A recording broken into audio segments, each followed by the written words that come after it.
어제도 제가 좀 심하게 비판한 게 과학자들이 자꾸 이런 철학은 보편적이지 못한 학문이다. 자꾸 이런 얘기를 요즘 발표하고 언론에 발표하고 하는데 인문학 요즘 붐이다 하는 게 좀 싫으셨나 봐요. 왜 인문학 같은 걸 할까? 과학을 해야지 해서 과학은 보편적이지만 인문학은 보편적이지 않다. 막 이런 얘기 자꾸 나오는데 그런 말을 하는 분 저는 마음을 보죠. 아유, 인의지가 부족하구나. 그래서 그게 보편적이에요. 보편적으로 우리 정신은요, 다 개별적인 것 같지만 공식이 있습니다. 과학도 개별적인 현상에서 보편적 공식을 찾아야 되는 것듯이 철학도 이런 개별적인 우리 마음에 돌아가는, 특히 1차적으로 마음입니다. 결국 물질까지 포괄하는데요. 마음의 돌아감을 보면서 이 마음의 너머에 있는 근원의 이런 공식들을 찾아내는 거거든요. 그래서 다 똑같은 학문인데 저는 과학 차별하지 않죠. 인문학 한다고 해서. 인문학 과학이 하나예요. 하나의 로고스를 그 로고스의 뿌리를 연구하면 철학이라고 하고 로고스의 작용을 연구하면 과학이라고 그래요. 시공 안에 로고스가 펼쳐진 걸 연구하면 과학이라고 하고 시공 너머에 그 뿌리를 찾으면 철학이라고 그래요. 이게 하나의 학문이지 둘일 수가 없는 학문이에요. 그런데 왜 자꾸 이렇게 싸움을 붙이는지 모르겠어요. 하나인데. 제가 늘 말씀드렸듯이 만유인력 법칙이 우주에 존재하는 건요. 그건 철학의 영역이에요. 그 존재 자체는. 시공 안에 만유인력 법칙이 드러나지 않았을 때 과학이 연구할 방법은 없거든요. 그런데 우리는 시공을 초월한 차원의 연구가 가능하거든요. 명상을 통해서 마음을 시공을 넘어 차원까지 끌고 갈 수 있어요. 그리고 시공 안에 들어와서는 만유인력 법칙이 실제로 어떻게 작용하는지 본다고요. 근데 본다고 할 때는 분명히 개별 현상으로 보편적인 물건이 떨어지는 게 아닙니다. 이 펜이 지금 떨어지는 걸 보셨지. 우리가 현상계 안에서 볼 수 있는 거는 개별적인 존재들의 만유인력 법칙을 표현해내는 것밖에 못 봐요. 이게 리얼입니다. 절대계에서는 나와 남이 없고 현상계에 오면 나와 남이 찢어져서 개별적으로만 돌아가요. 그러니까 현상계 과학이라는 것도 뭐냐? 개별적인 현상들이 떨어지는 거에서 보편적 물건들은 그렇게 서로 끌어당긴다라는 법칙을 찾아낸 거고 이게 과학이 할 일이고 그럼 그 보편적 법칙은 지금 우리 눈에는 개별적인 것밖에 안 보이는데 보편적 법칙을 찾아냈다면 벌써 이게 또 다른 차원 아닙니까? 지금 현상계 차원. 그래서 이 과학이라는 것도 현상계의 너머를 파들어가는 거고 우리는 그 보편적 법칙이 현상계 안에서 작용하는 걸 보고 연구하는 과학의 입장과는 다르게 작용 이전의 뿌리로서 뭐냐면 뭐가 있으니까 지금 만유인력 법칙이 지금 작동하지 않다가 제가 이 조건을 만들어주면 칼같이 작동하지 않습니까? 항상 있다는 얘기거든요. 어디 있느냐는 거죠. 시공을 초월한 차원에 항상 있다가 시공 안에 한결같은 모습을 드러내고 있는 이 실상 자체를 연구에 들어가면 철학의 영역이 됩니다. 결국 만유인력 법칙 하나 가지고도 철학과 과학 영역이 다 있어요. 실험할 수 없는 영역에 들어가면 철학 영역이고 실험 가능한 영역으로 나오면 과학의 영역이 돼서 하나로 돌아가. 결국은 하나의 로고스예요. 결국 이 만유인력 법칙 자체도 로고스예요. 눈에 보이지 않아요. 어디도 없어요.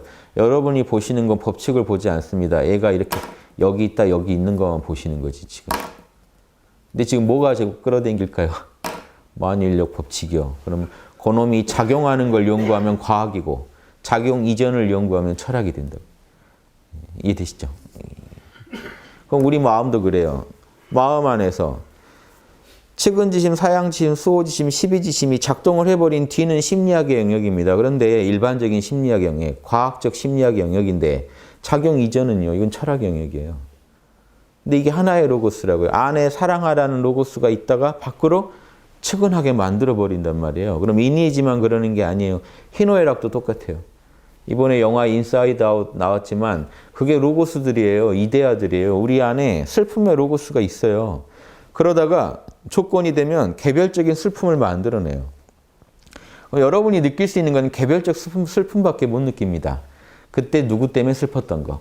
어느 시점 어느 공간에서 누구 때문에 슬펐던 거. 다 개별적인 슬픔인데 이걸 살면서 여러분은 과학자적 마음을 갖습니다.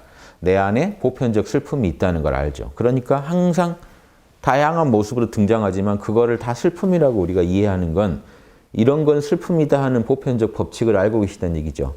그럼 우리 안에 그걸 내가 임의로 만든 게 아니라 내 마음이 원래 그렇게 설계되어 있는 거잖아요. 툭 하면 슬픔이 나오는 걸 보면 저 안에는 슬픔의 원리가 들어있는 거잖아요. 안에 들어있는 슬픔의 원리를 같은 로고스인데 이데아라고 하고 밖에 튀어나온 로고스를 우리가 그런 법칙이라고 하는 겁니다. 현상의 법칙이라고. 그리고 실제로 우리가 접하는 거는 개별 구체적인 슬픔의 다양한 모습들이고요.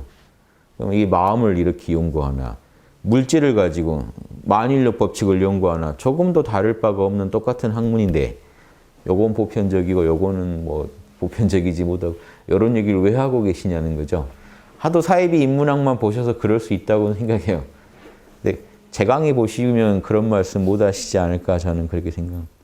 하도 코에 걸면 코골이, 귀에 걸면 귀골이 같은 얘기만 하는 걸 인문학이라고 해서 짜증나셔서 아마 그런 얘기를 하시지 않았나 싶은데 제 생각은 그것도 편견입니다. 진짜 인문학, 진짜 철학은 그런 물건이 아닙니다. 그러니까 지금까지도 수많은 철학자들이 연구하면 다 똑같은 결론이 나요. 마음에 대해 연구하면 다 똑같아요, 결론이. 너가 당해서 싫은 거 남한테 하지 말라는 보편적 법칙이 우리 안에 있다라는 결론을 동서양 철학이 다 제시하고 있는데 이걸 또 무시하고 과학자가 인문학이 과학한테 그런 얘기하면 듣기 싫을 얘기를 인문학한테 겁없이 하는 거는요. 벌써 본인이 보편적 법칙 자체를 모르니까 이렇게 함부로 구시는 거고 또 그런 인과를 분명히 작용, 반작용의 법칙이죠. 작용을 하면 반작용이 사람들 마음에 일어날 거라는 걸 모르고 움직이신 거죠. 당연한 법칙을 모르고 당연한 그런 그 반작용을 모르고 이렇게 움직이셨다면 그게 인문학의 보편성을 이해 못한 그 결과입니다. 그래서 저는 이렇게 항상 얘기할 겁니다. 누가 아니 인문학 가지고 강의하고 있는데 제가 인문학을 자꾸 무시하는 발언하면 개인적으로도 뭐 좋지 않지만 제가 유튜브에서 그렇게 떠들었는데 아직도 이런 말씀들밖에 안 나오나 하는 그것도 좀 안타깝고 학당에 오시는 분들 그리고 유튜브 듣는 분들이라도 꼭 이해하세요. 과학, 철학은 하나입니다. 한 사람이 방 안에 들어있을 때 연구하는 걸 철학이라고 하고 밖에 나와서 돌아다니는 걸 연구하면 과학이라고 하는 거예요. 이거는 조선시대 500년간 선비들도 다 알았던 거예요. 선비들도 다 알았던 겁니다. 그래서 어려운 얘기 하나만 하고 끝낼게요. 우리 안에 음양오행의 법칙이 새겨져 있어요. 이걸 태극이라고 합니다. 태극이 밖으로 펼쳐지면 그대로 똑같이 이 절대계에 있는 대로 현상계에서는 일어나요. 이게 원래 하나이기 때문에 그래요. 왜 이렇게 됩니까? 모르죠. 원래 하나인데요. 우주가 원래 하나로 돌아가는 걸 우리가 어떡합니까? 안에 있는 건 반드시 밖에도 그렇게 나옵니다.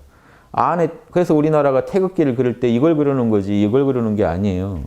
태극기는 우주가 나온 위대한 씨알이라고 해서 태극이라고 하는 건데 태극 안에 음양이 똑같이 선명하게 이렇게 돌아간다고 새겨져 있잖아요. 그럼 현상계에서도 똑같이 돌아가는 거죠. 아침이 있으면 낮이 있고 저녁이 있고 밤이 있고 겨울이 있으면 봄이 있고 여름이 있고 가을이 있는 것처럼 항상 똑같아요. 하루건 1년이건 우주는 이렇게 돌아가고 있습니다. 이 음양의 법칙 이거를 갖다가 주자가 이 원리의 근원적인 측면이 있고 원리가 작용하는 측면이 있고 그런데 우리 눈에는 원리의 작용도 개별 구체적인 거로밖에 안 보여요. 그래서 실제로는 세 가지 차원이 존재합니다. 개별 구체적인 우리가 만나는 지금 떨어지는 요놈들 여기에 적용한 지금 작용하고 있는 만유인력 법칙의 세계는 형이하의 세계고요. 개별 구체적 사물과 보편적 법칙이 다 형이하의 세계라고요. 그거에서의 근원이 이 초월적인 절대계의 세계고요. 절대계는 시공 안에 작용을 안 하니까 안 보이니까 작용을 하면 이미 형이하의 세계로 들어옵니다. 그래서 이 개별 구체적 존재들과 여기에 작동하고 있는 보편적인 법칙이 우리 눈에 목격이 돼요. 보편적 법칙은 목격은 되는 거 아니지만 추측이 가능해지죠. 근데 시공 너머에 작용하지 않을 때는 우리가 알 도리가 없죠. 그러니까 여러분이 참나 상태 들어가면 사실 아무것도 없는 것 같아요. 그런데 아까 우리 마음에서 실험해 보실래요?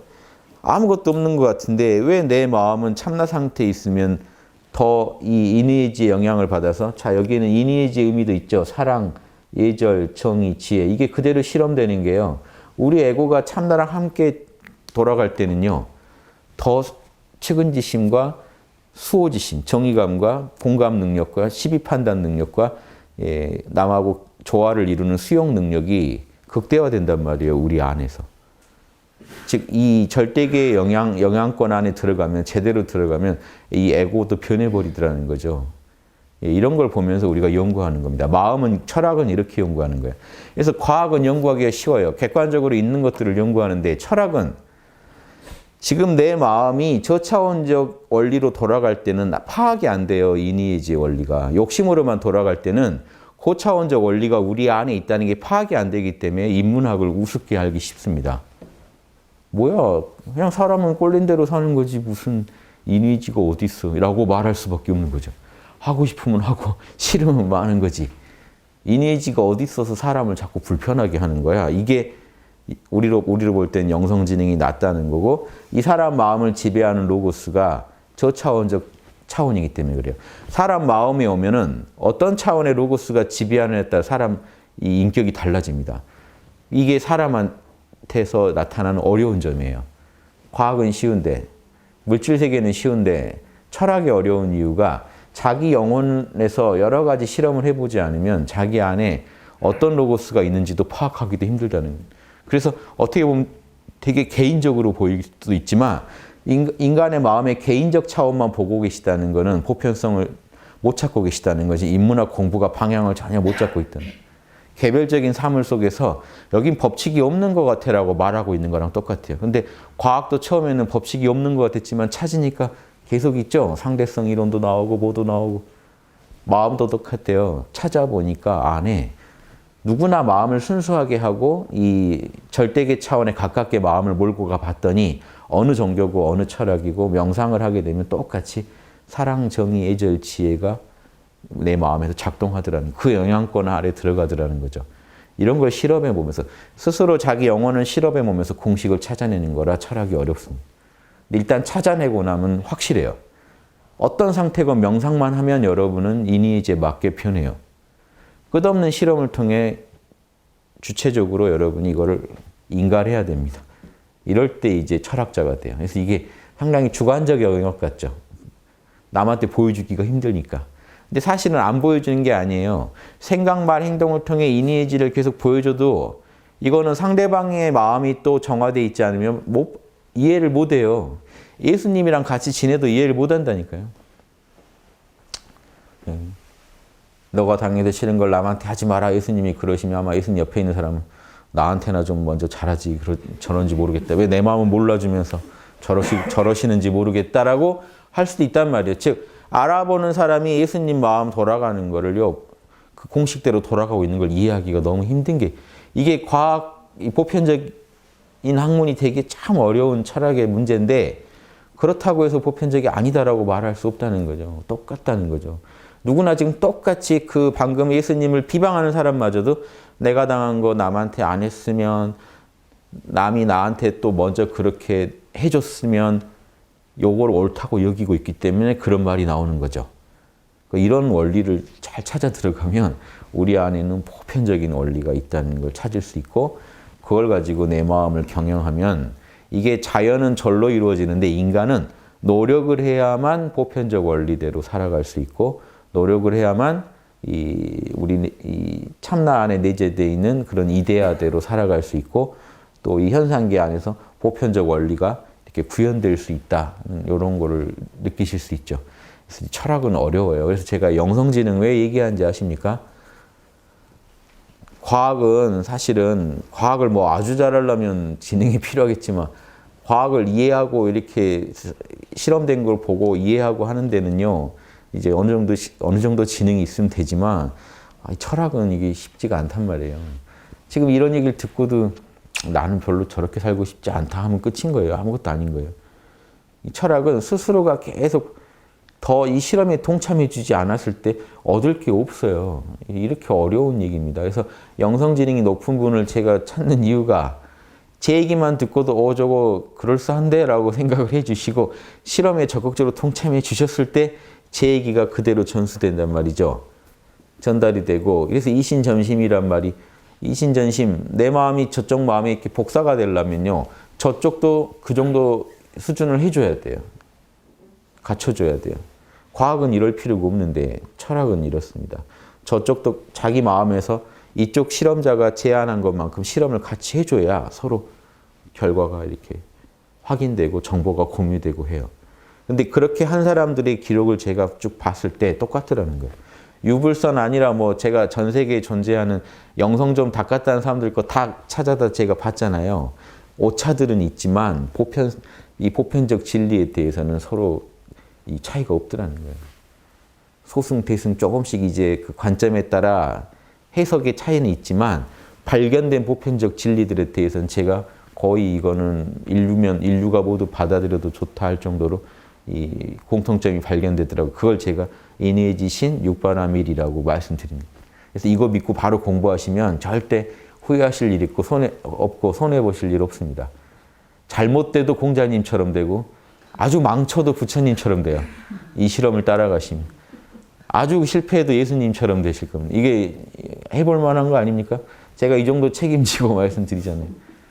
아유, 잘못돼서 그냥 예수님처럼 됐네. 막 이렇게 얘기할 정도의 이런 공부, 이런 탄탄한 공부, 이런 보편적 공부를 안 하고 하루가 다르게 이론이 뒤집어지는 과학이 보편적이다라고만 얘기하고 거기에 안주해버리면 진짜 찾아야 할 진리를 못 찾게 돼요.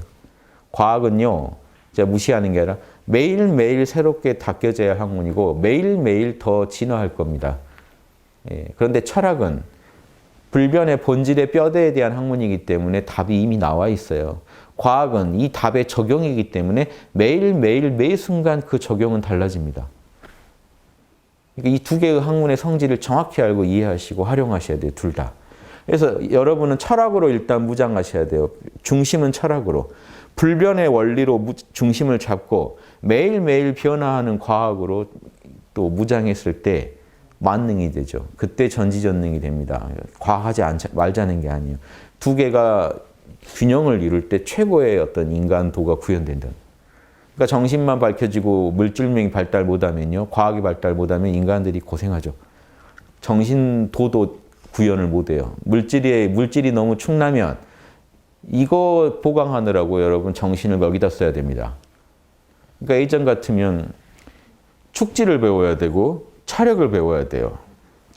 천안통, 천이통을 배워야 돼요. 정보를 교류하고 하려니 물질이 그걸 못 받쳐주니까 수행을 해서 어디다 써요? 물질적으로 원래 해결할 수 있는 거를 정신으로 해결하는데 수행력을 써요. 거기다 10년, 20년 투자합니다. 지금은요. 투자할 필요가 없죠. 스마트폰 하나 사면 돼요. 뭐 KTX 끊으시면 되고. 이제 그런 부분에 대해서 여러분 물질이 보충해 주니까 정신이 온전히 어디다 써요? 육바라밀 잘하는 데만 쓰일 수 있어요.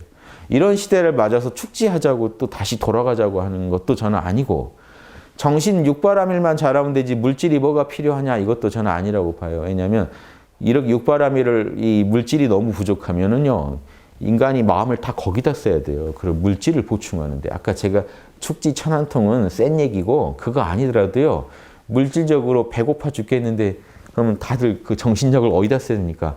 배고픔 해결하는 데 써야 되고 없는 집 만드는 데 써야 되고 옷 해 입는 데 써야 돼요.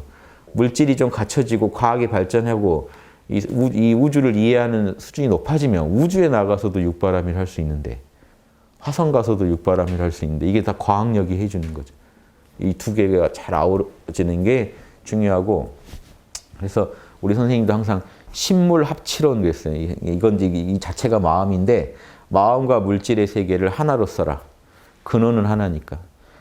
마음이건 물질이건 우주 근원 원리는 하나니까 원리를 아는 사람은 마음과 물질을 함께 잘 쓴다. 즉 정신 문명과 과학 문명을 함께 잘 굴린다. 이런 얘기를 많이 하셨거든요. 저는 그게 맞다고 봅니다. 요즘 제가 강의하는 원불교도 물질을 개벽하니 정신을 개벽하자 이거 주장했잖아요. 물질 개벽하지 말자가 아니죠. 물질 개벽은 좋은 일인데 정신이 이걸 못 따라가면 큰일 난다 하는 균형이 맞아야 된다는 이론이죠. 그래서 그 균형을 맞추실 때 과학과 정신 철학의 균형을 먼저 잡아주셔야 이게 하나로 잘 돌아갈 겁니다. 그래서 제가 말씀드리는 거죠. 그래서 이런 현상계의 영역을 연구하는 마음과 물질의 변화의 영역을 연구하는 과학과 그 근원을 연구하는 철학이 항상 함께 돌아가기를. 과학이 위주가 된다. 철학은 땅에 떨어졌다. 그럼 그 문명은 지금 균형을 잃어버린 겁니다. 물질 문명은 발달됐는데 지금 정신 문명은 뒤처져서 그 물질 문명이 어디로 가고 있는지 모르게 가고 있는 거예요. 희노애락으로 지금 물질 문명을 경영하고 있다고 치면요. 물질 문명이 주는 그 기쁨과 즐거움에 취해서 항상 달려가고 있다는 얘기 아닙니까? 그러면 이 문명은 어디로 갈지 모르는 거죠. 그래서 항상 전체를 돌아보고 우주 보편적인 이니에지의 원리의 만나를 살피는 건 철학적 그 진리에서 나오는 거지 과학적 진리에서 나오는 게 아니거든요. 이 두 개를 연결해서 보면 과학에도 육바라밀이 들어있다는 걸 알 거고 그러면 그 근원이 또 철학에 있다는 것도 알 거고 우리가 물질 세계도 결국은 이니에지의 구현 차원에서 이렇게 만유인력 법칙이니 뭐니가 다 돌아가는 게 결국은 우주의 근원적 원리는 육바라밀을 이 우주에 더 잘 구현하려고 이렇게 하고 있구나. 이런 수준 높은 철학과 과학이 하나로 통한 안목도 얻어볼 수도 있어요. 이런 것도 함께 이런 공부를 하는 맛이라고 봅니다. 아무튼 제가 우리나라 그 과학자분들한테도 권하고 싶은 거는 지금 과학 공부 잘 하시니까 제발 시간 내서 제 유튜브 좀 보시면서 조금이라도 어떤 철학적 영감이 나시거든 그걸 가지고 본인 하시는 연구에 접목시켜 보시면 지금 하시는 연구력에 몇 배의 힘을 얻으실 거라고 제가 확신합니다. 과학자건 뭐 의학자건 좀 뭔가 이 과학적인 연구를 하시는 분들은요. 그 작은 시야에서만 이렇게 보면 사물이 정확히 안 보입니다. 우주적 시야에서 사물을 보고 연구할 수 있는 힘은 철학에서 나옵니다. 이건 제가 장담하는 거고 그걸 제가 도와드리려고 한 거지 지금 뭐 과학하고 싸우자 이 철학이 더 최고다 이 얘기 해서 제가 얻을 게 뭔데요. 함께 돌아가는 문명을 보고 싶고 그래야 이 지상에 정토가 이렇게 이루어지거든요. 그런 세계에 살고 싶잖아요. 철학과 과학이 하나로 돌아가는. 그래서 여러분이 병원 가도 그 철학적 기반, 철학적 원리, 이니에지의 기반을 둔 그런 의료 그 시설을 갖춘 그리고 그런 기술을 갖춘 그 병원에서 치료받고 싶으실 거고 예. 그런 과학자들이 물질 문명을 개척해 가기를 바라실 거고 이 지구를 발전시키기를 바라실 거고 또 그런 서비스를 여러분들 받고 싶으실 거잖아요. 예. 그런 거 생각하면 이니에지나 이런 게요 쉬운 얘기가 아닙니다. 우리 안에 그런 원리가 진짜 있는지를요 오늘 또 명상하시면서 또 진지하게 탐구해 보세요. 연구하는 법은 쉽습니다. 참나 상태는 나와 남이 없고 텅 비어 있으니까 이니에지가 정확히 관찰이 안 돼요. 여러분이 참나 상태 들어갔더니 한자로 인 이렇게 써 있다고 해서 인이 있는 게 아니라고요. 텅 빈 알아차림만 있지 아무것도 없어요. 근데 요 마음이랑 에고를 붙여봐야 알아요. 에고를 생각 감정을 여기서 일으켜 보세요. 그때 그 생각이요. 양심적으로 변했는지 어떻게 변했는지 이기적인지 참나의 강도를 더 높였어도 계속 이기적일 수 있는지 참나의 강도를 자꾸 높이고 낮추고 하면서 이 에고가 어떻게 변하는지 보세요. 아니 강도를 높였던 에고가 불타버리면 여기는 태우는 성질이 있는 거죠. 마찬가지로 참나의 강도를 높였더니 에고가 이니에지를 잘 따지게 되면 요거는 참나 안에서 나온 거지 에고 자체 성질이 아닌 거죠. 이런 실험을 자꾸 해서 과학자 이상으로 실험하셔서 목에 칼이로 와도 내가 실험해 봤는데 그 텅 빈 그 자리는 텅 빈 것만이 아니라 이니에지 덩어리고 육바라밀 덩어리더라 이 말이 딱 나오시고 다시는 의심할 수 없고 모든 일에 그 원리에 입각해서 모든 일을 처리하시게 되면 여러분 당당하게 우주에서 일지보살 자리 들어가시는 거예요. 우주가 인정해 주는 거지 혹시 학당이 인정해 주지 않아도 여러분은 그건 중요한 게 아닙니다. 우린 사람이 하는 거라 실수가 있을 수 있지만 우주는 그 정도면 됐다 하고 우주가 분명히 인정해 줄 겁니다. 제 인정 못 받아도 섭섭해하지 마세요. 우주 인정이 가니까. 우주가 중요하지 제가 중요합니까? 우주가 인정을 해줘요. 왜냐하면 자기 삶이 바뀌거든요. 깨어서 매사에 이니에지 원리대로 처리하게 되거든요. 근데 여러분 스스로 막 그렇게 판단하지 마시고 멘토들하고 끝없이 대화해보고 점검해보세요. 부족한 게 있는데 안 찾아지고 있을 수도 있는 거잖아요. 그래서 자꾸 찾고 하다가 더 이상 아무리 의심할래야 의심할 수가 없고 고전에 있는 그 핵심들을 내가 다 알겠고 내 삶에 내가 진짜로 그 마음을 이렇게 그 원리대로 쓰고 있고 이런 게 느껴지시면 변하신 거잖아요. 진짜로. 진화하신 거잖아요. 이렇게 되시면 축생 걱정 안 하셔도 됩니다. 축생으로 가시더라도 뭐 일이 있어서 가신 거겠죠. 뭐 이유가 있어서 가신 거겠죠. 보살도로 가신 거겠죠. 이제 이런 큰 안목을 갖게 되시려고 봅니다. 그래서 여기 보세요. 불교적으로는 이 세계를 돌고 도는 걸 윤회라고 합니다. 태어나서 자라다가 죽어서 쪼그라들어 다시 태어나요. 여기서 끝인 것 같죠? 또 태어나요. 또 태어나요. 주역 이론이 윤회 이론이에요. 끝없이 돌고 돌게 돼 있습니다. 주역은 멈추는 법이 없어요. 태극이 멈추는 법이 없죠. 양이 커졌다, 음이 커졌다. 양이 커졌다, 음이 커졌다. 한순간도 멈추는 법이 없습니다. 현상계가 이래요. 끝없이 돌고 도는 윤회를 벗어나서 열반에 들자는 게 아니라 보살도는, 그리고 이 유학의 선비의 길은 돌고 도는 윤회의 세계의 중심을 잡고 내가 경영하겠다는 겁니다. 피동적으로 끌려가는 게 아니라 내가 주체적으로 윤회를 경영하겠다. 돌고 도는 삶을 내가 경영해서 풍성한 결실의 그 수확을 끝없이 매년 농사 때마다 더 수확을 내면서 진화해 가겠다. 이런 주체적인 선언입니다. 그래서 어차피 내가 그렇게 살아야 된다면 내가 깨어서 주체적으로 경영하겠다. 매 순간 육바라밀로 인의지로 경영하겠다. 이 마음을 먹으셔야 보살입니다. 그러니까 이렇게 돌고 도는 윤회 자체를 거부하시려고 하면 자연하고 싸워야 돼요. 우주랑 싸워야 돼요. 그런데 왜 힘을 씁니까? 늙어가시는 거랑 싸울 수 있나요? 그 싸울 필요가 없죠. 그때 내가 나이대에 맞게 할 수 있는 최선의 육바라밀을 하실 뿐이죠. 그런 분이 정말 우주의 보살이고 진짜 도인이에요. 윤회를 떠나겠다는 마음이 계속 있으시다는 건 탐진치예요. 늙기도 싫고 죽기도 싫고 태어나기도 싫고 아무튼 싫다는 그 에고의 마음.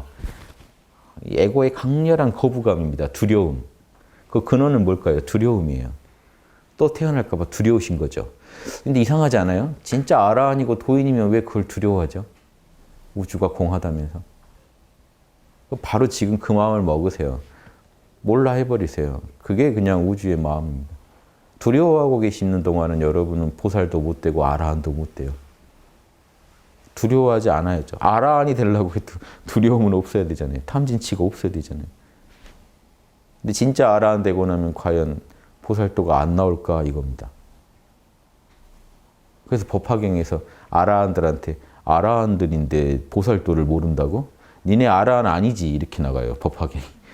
진짜 아라한이면 보살도를 추구 안 할 리가 없는데 요 말이 이 얘기예요. 진짜로 탐진치가 떨어졌다면요. 우주의 진리를 있는 그대로 받아들이고 탐진치가 떨어진 존재라면 보살도를 거부할 이유가 하나도 없거든요. 우주에서. 근데 그래도 전 열반에 들어야겠어요 라고 한다면 뭐가 두려운 거냐 이거죠. 뭐가 두려운 거냐. 이렇게 한번 생각해 보시기 바랍니다. 예, 여기까지 하겠습니다.